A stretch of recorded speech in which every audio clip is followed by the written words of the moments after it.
प्रश्न क्रमांक 40,634। थोडक्यात अध्यक्ष महोदय, छापल्याप्रमाणे अध्यक्ष महाराज, राज्यामध्ये 44 बाल निरीक्षक गृह आहेत आणि उत्तरामध्ये असं त्यांनी मंत्री महोदयांनी दिलेलं आहे की जे सुरक्षा रक्षक प्रत्येक जिल्ह्यात कार्यरत आहेत त्यांनाच मानधन दिलं जातं, परंतु प्रत्येक बाल निरीक्षण गृहातील सुरक्षा रक्षकांची उपस्थितीची पडताळणी प्रश्न घ्या। कोणत्या यंत्राद्वारे केली जाते? बायोमेट्रिक उपस्थिती त्यांना लागू आहे का?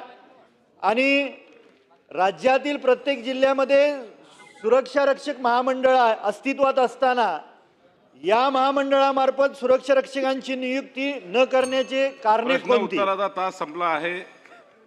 मंत्र्यांचं उत्तर होतपर्यंत हा वेळ वाढवतील। मंत्री महोदय,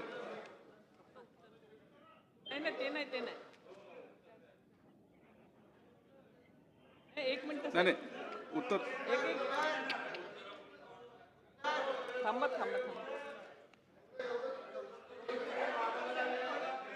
मंत्री महोदय उत्तर द्या।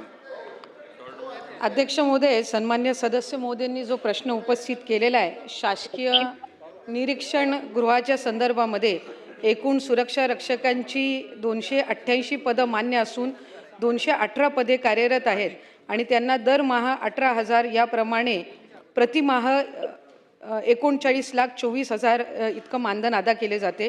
सदर मानधन अदा करण्यापूर्वी संबंधित संस्थेचे अधीक्षक सुरक्षकांची उपस्थिती प्रमाणपत्र जिल्हा महिला बालविकास अधिकारी यांच्या स्वाक्षरीने आयुक्त कार्यालयास सादर करतात व उपस्थितीच्या अधीन राहूनच मानधन हे अदा करण्यात येत असते।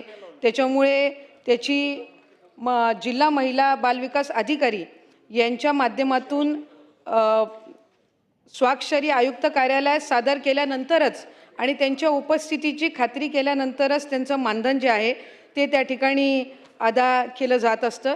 सुरक्षा रक्षकांचं मानधन 18,000 रुपये प्रतिमाह निश्चित केलेले आहे आणि हे शासन निर्णयानुसार निश्चित केलेले आहे आणि या दराने ज्या संदर्भाच्या मंडळातील सुरक्षा रक्षक मंडळातील कर्मचारी कार्य करण्यास इच्छुक नाहीत, त्यामुळे पर्यायी व्यवस्था म्हणून बाह्य यंत्रणेद्वारा सदर काम हे केले जाते। चला निवेदन